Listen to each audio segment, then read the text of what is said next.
Diop, nous vous présentons le juge de monsieur le maire Khalifa Sall. Mais c'est bizarre qu'il y ait... Voilà. Bon, bref, voilà. Il est là, Maguette Diop. Il est là. Voilà. Ah non, le juge du maire. C'est lui, là. Alors, sorti de l'ENAM en 1997, il a la lourde mission de conduire le procès du maire de Dakar, Khalifa Sall et compagnie. La photo, la gars, il est là. Ah, ce sont nos réalités aussi, hein, c'est une salie. On est en Afrique. On est en Afrique, hein. Nous avons d'un côté, mais moi aussi, de foule. Du tout. Moi aussi. Certainement, il a ses chumbuka. Dina ben normal, dina diou sangu, wa churai, tout. Ayou, affaire bi mom dina tak ba wa fess del. C'est normal. Mais tu sais même le khalife général des diou, des bains et des tak ba mu normal. Le khalife général. Wa jojo. Ah, wa jojo. Diou. Bon, en tout cas, le juge du maire, vous l'avez ici, il s'appelle Maguette Diop. Alors, il était à la manette dans l'affaire Djombas Diao. Il a aussi dirigé le procès des jeunes libéraux, dont Toussaint Manga. Donc, l'honorable député Toussaint Manga. Honorable député, voilà. Il est là, le juge du maire, monsieur le juge Maguette Diop. Donc, c'est voilà. lui. C'est lui. Le quotidien du groupe des médias. Mais le quotidien du groupe des médias ne cherche pas midi à 14h. C'est quoi? C'est le jour de vérité pour Khalifa Sall. Ouverture du procès du maire de Dakar, jour de vérité pour Khalifa Sall. Confidence inédite par proches et adversaires interposés. Tout le monde se prononce dans, bien entendu, la tribune. Et on comprend bien. Et dans la tribune, le juge du maire, là, le juge du maire, Maguette Diop, il se prononce. Le juge. Ah oui. Le jour du procès, il parle dans le journal du groupe des médias. Ah, allez-y, achetez des... Si vous voulez savoir ce que pense le jour même. Voilà. C'est l'info du jour. Mais bien entendu, qu'est-ce qu'on peut dire? Khalifa Sall, le moment de vérité. Il n'y a pas de 1, 2, 3. Mais ce qu'on peut noter aussi, c'est le soutien à Khalifa Sall. La mairie de Paris annonce un observatoire des maires en danger, la mairie de Paris.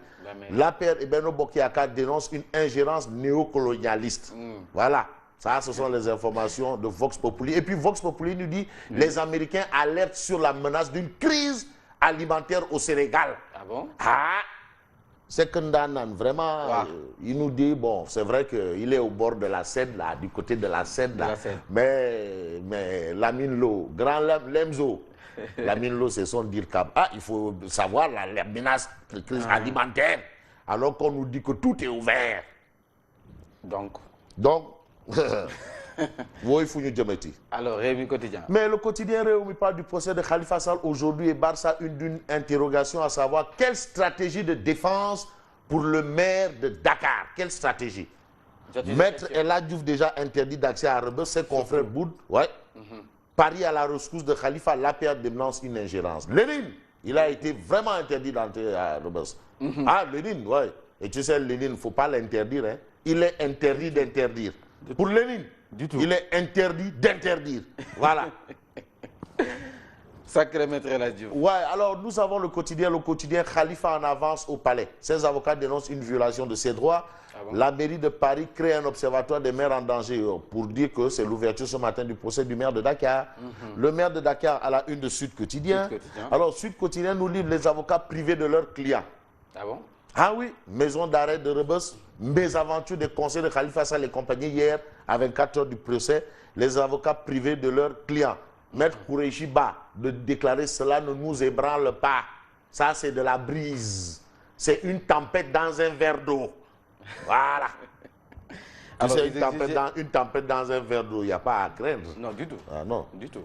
Alors, on passe au soleil. L'astre de Anne parle de la visite du chef d'État au Japon. 3, dont de plus de 17 milliards de francs CFA au Sénégal. 3 dons. Un forum sur les infrastructures de qualité à Dakar en janvier. Et puis, transport ferroviaire, le chantier du terre dans une phase active. C'est ce que nous livre l'astre de Anne. À propos du code des marchés, l'ARMP lance un guide en bande dessinée pour que les gens comprennent bien. En bande dessinée. Il faut aussi lancer un guide en langue nationale. Ah oui, parce que il le faut parce qu'il y a certains élus là, soit qui comprennent l'arabe, soit qui comprennent le français, soit qui ne comprennent rien du tout. Voilà. Même en bande dessinée, c'est bon, mais en langue nationale aussi, c'est plus important. Mais l'ARMP, il faut lancer un guide en langue nationale. C'est important. Il faut le faire. Voilà. Voilà, donc c'est tout pour ce matin. Ouais, c'est tout pour ce matin et bonne continuation. De toutes les façons, l'actualité est marquée par justement monsieur le député maire de la capitale. Tu sais, c'est la capitale, le député maire de la capitale